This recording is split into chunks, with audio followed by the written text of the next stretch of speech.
Golden Grape Estate was once owned by Saxonvale. Now a German company, Puroff, which specialises in marketing and selling wines, has taken it over.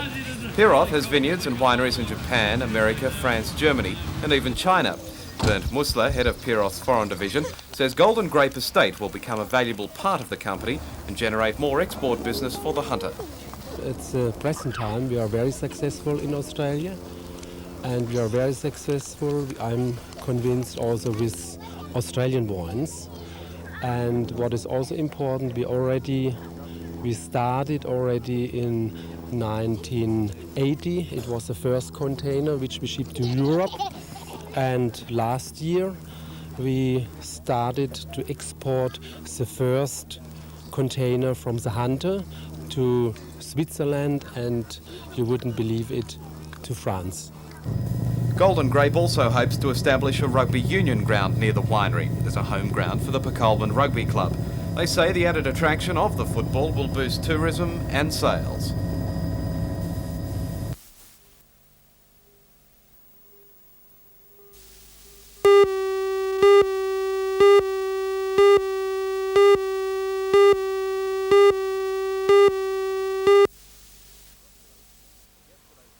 Yesterday's collapse at the concrete bini shell at Pitt Water High happened only a short time after school had broken up for the day. 15 minutes later and the 80-piece school orchestra would have been practising in the auditorium. It was fortunate the only casualty was the cleaner, who suffered a broken leg in the cave-in. Today, thorough checks were made of the 3 bini shells in service in Hunter Region schools, at Jesmond High, Gateshead High and here at Broadmeadow High School. The shells were built at the 3 schools in 1978 and were seen as easy to construct and cost-effective. Cement was poured on an inflatable dome. The dome was then filled with air, and when the concrete hardened, the dome was removed.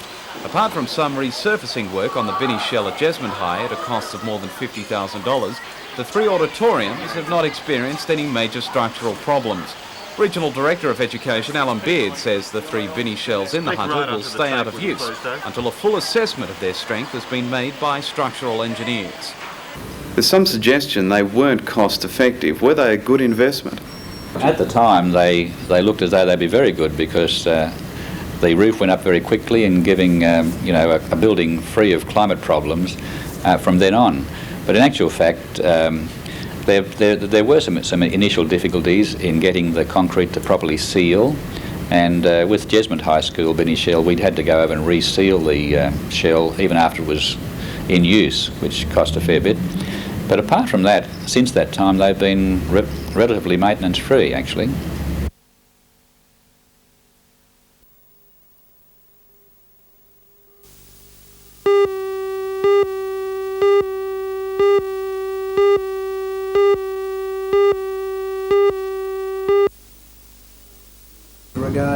President of the Northern Branch of the Miners Federation, Jim Hayes, says in recent times regular safety checks at the region's 46 pits have become more involved and more time-consuming. Only 2 district check inspectors cover the region's mines. The Northern Branch of the Miners Federation says this workload is too great and may lead to unsafe work practices going undetected. Jim Hayes says he wants the government to review the safety check system, encourage local check inspectors to play a more prominent role in that system, and enforce a joint coal board order for continuing on-the-job training at the mines. It's going to be our initiative, one, to contact the government through the relevant minister, Pat Hills, the Minister for Industrial Relations, and convey to him our concerns, as well as have a seminar associated with local check inspectors to bring forward their responsibilities and their authority at the mines to promote safe working aspects associated with production at any given colliery. We're aware that the outside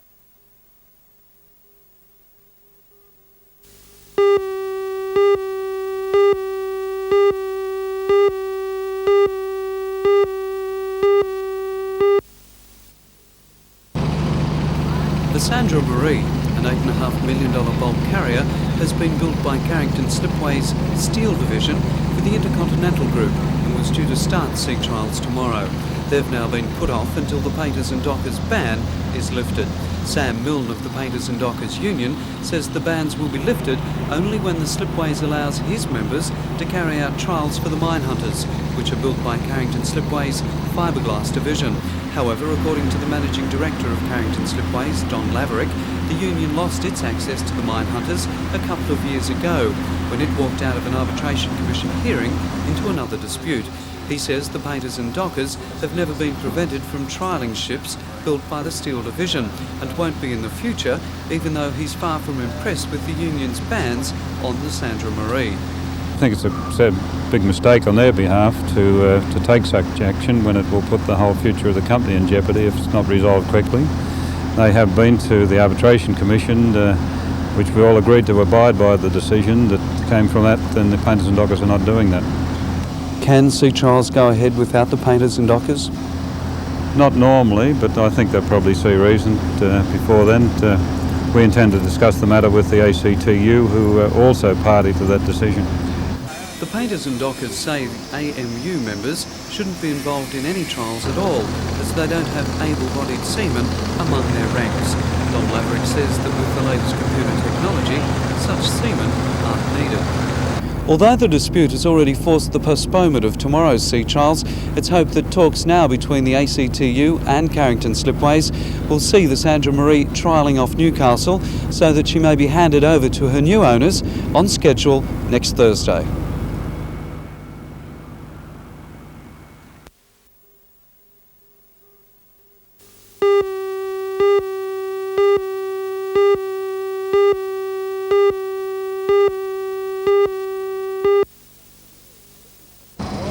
This is the Sandra Marie, an $8.5 million bulk carrier built here in Newcastle for the Intercontinental Group.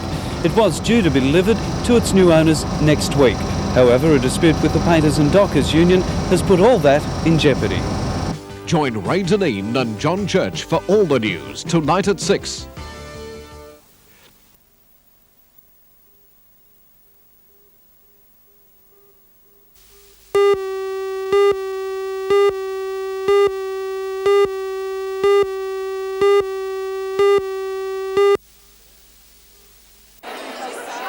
Rosemary Sinclair is a woman who doesn't believe in sitting still. She's deeply involved in politics as wife of National Party leader Ian Sinclair, and she's written a number of cookbooks and history books. Her latest venture is rewriting a series of American books on the prevention of child abuse and sexual assault called It's Okay to Say No. The books encourage children of all ages to be more assertive and tell adults when they feel endangered or ill at ease in a situation. I'm all about trying to prevent child sexual assault in the first place. And these little books represent the first time there has been anything done in the area of prevention of sexual assault. You can have all the organisations you like who can form to try and help victims of various degrees of child abuse, including sexual assault. But we've got to do something about preventing it in the first place. So my major job is an awareness program, and the second one in promoting these books is teaching people, adults and children, that it is okay for children to say no in areas where they feel uncomfortable or threatened. And this is one area that I think we've omitted to teach children in the past.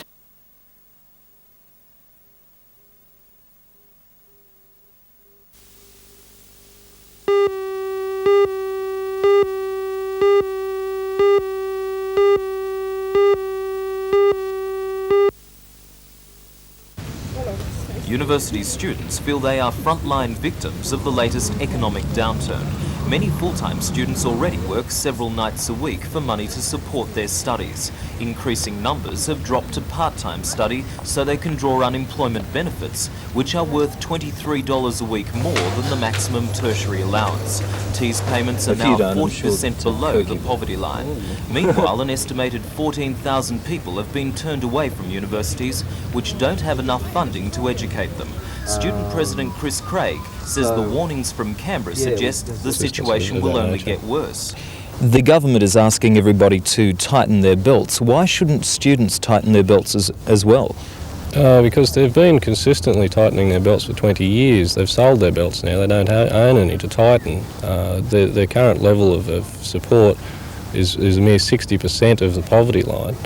It's already, they're living in squalor, many of them, particularly students from low income groups, and they're the ones that will be hit by any further cuts. Are we taking tertiary education seriously enough? Not if the government's serious about curing the economic problems that Australia's facing in the long term. There's a very strong correlation between education and economic performance.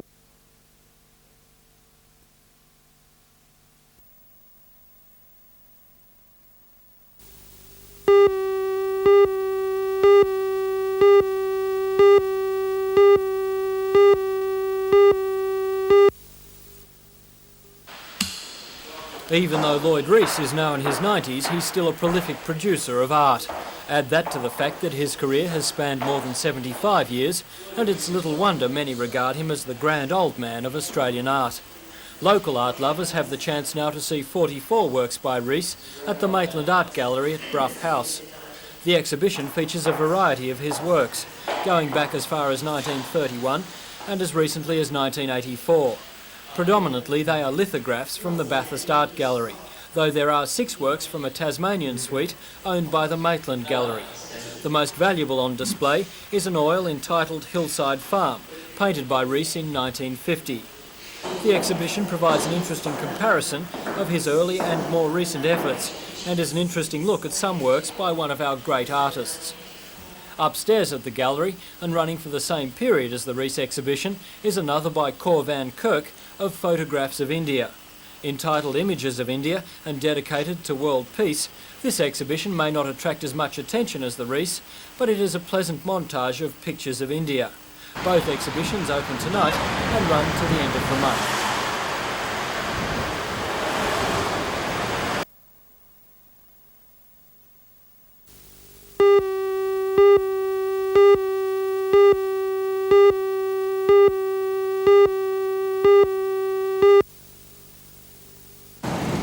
Hello, I'm Mark Warren. A meeting of more than 1,500 plumbers and gasfitters today in Newcastle rejected a call from their federal executive to pull out of the Prices and Incomes Accord. The meeting did, however, accept a recommendation for the Hawke government to review its economic policies. Join Ray Deneen and John Church for all the news tonight at 6.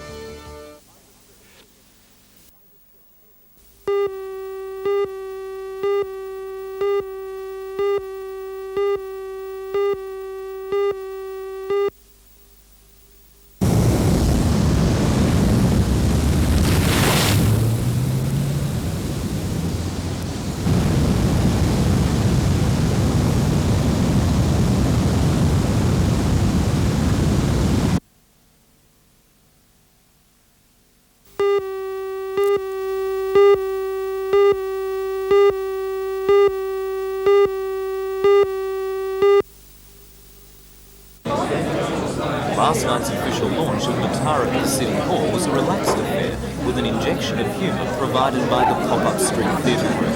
It was a marked contrast to 2 years ago, when the festival was at the crossroads, underfunded, organised by amateurs and losing public interest. Now, under the guidance of professional festival organiser Johnny Allen, the festival has actually grown larger and stronger. The festival has a budget of $250,000, and there are several new features added to the old favourites on the calendar. King Edward Park will be the scene of a day-long event called the Penny Farthing Picnic, with an Edwardian theme. There will be a sports and leisure festival in Civic Park, and rides and amusements, which have been missing from the park in recent years, return to Matara, this time at the International Sports Centre. A Mardi Gras ball will be held in the City Hall on the opening night of the festival, August 29th. The City Hall will also be the centre for more than a dozen different art exhibitions. According to Johnny Allen, art is becoming an increasingly important part of Matara and the Newcastle scene. I think so. We've got some very solid programs both in visual arts and music, pointers to some of the things that we're developing, I think, towards the bicentennial in 1988. Do you think Newcastle is developing in the arts, is developing a new profile in the arts? I think it is. I think it's slowly getting a reputation as an arts city, and I think Matara is starting to put that forward to the rest of Australia in a quite healthy kind of way.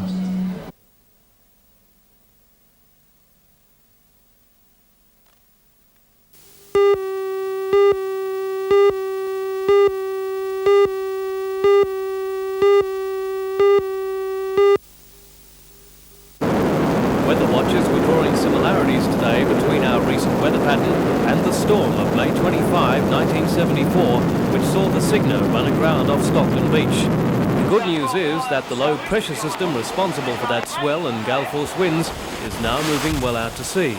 The effects, however, were still felt today.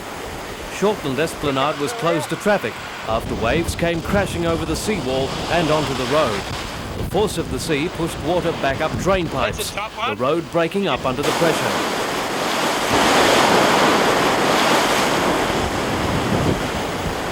Newcastle Ocean Baths were taking the full brunt of the huge seas, which swamped the swimming area. Sandbags were brought in to stop the rising water entering the ground floor kiosk. The diving board disappeared under the water altogether. I have been born in Redmond in the East End area, and this is the biggest waves of water I've seen in a long, long time. Yeah. And as I told you, they're only just forming about a half a mile out, and you can see for yourself they're very, very large waves.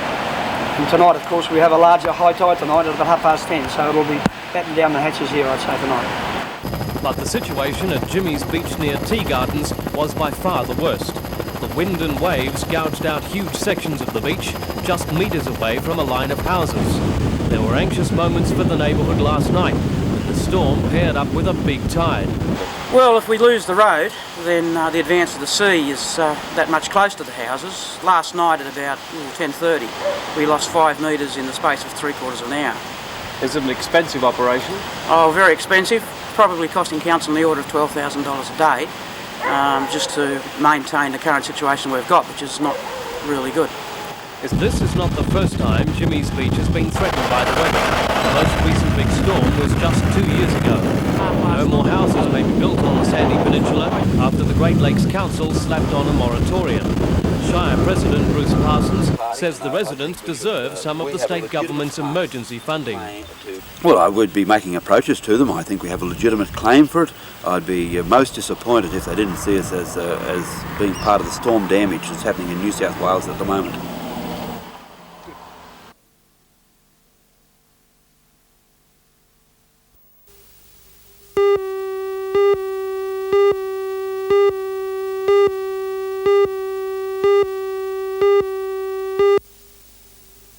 Oh, it certainly does. The game's progressed from just a social event to now a very highly competitive and aggressive sport now at the top level. So it's not just a rollover, it's 3 nights a week training to get to the top teams. If you want to achieve something, yes, you have to work very, very hard at the game.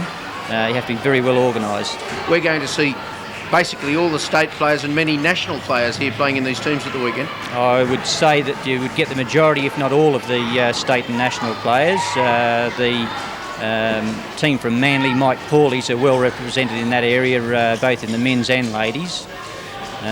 St Mary's and Cronulla also supply quite a few state players. Realistically, how are the Newcastle teams going to perform in this competition? Well, we've generally performed pretty well in the past against Sydney teams. I would imagine that we could probably assure ourselves of a semi-final berth. From there on in, you can throw a blanket over them, but there's generally not much in it.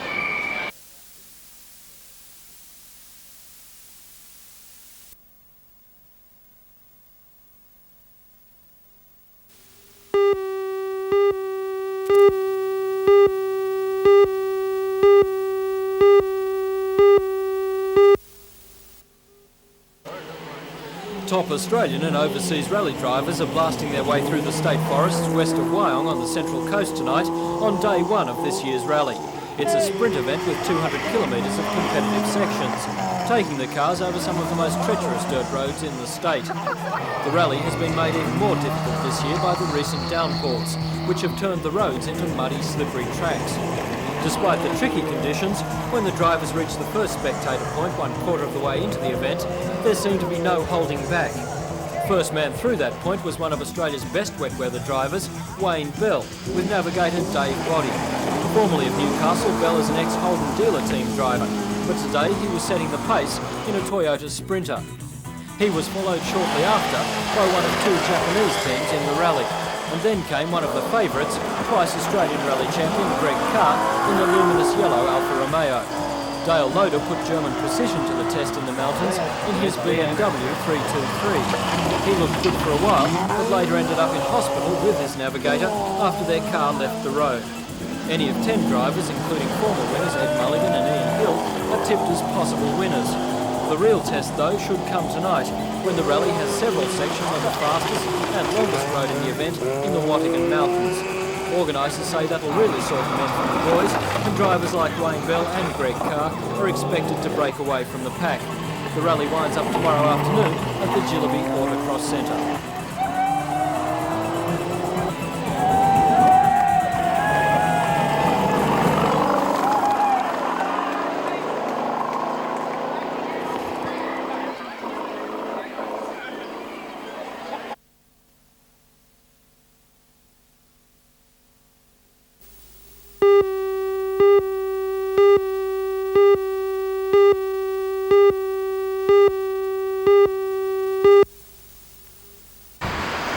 The Islington Baptist Church was first opened for worship on the 6th of June 1886. 300 parishioners attended the official opening of the church 4 days later in torrential rain and high winds. Today the weather was much kinder as parishioners joined the 100th birthday celebrations. Guest preacher at the special Centenary service was Reverend Arthur Dean, a former principal of the Sydney Missionary and Bible College. Then it was left to the children of the Sunday school and other members of the congregation to make a special contribution to the celebrations.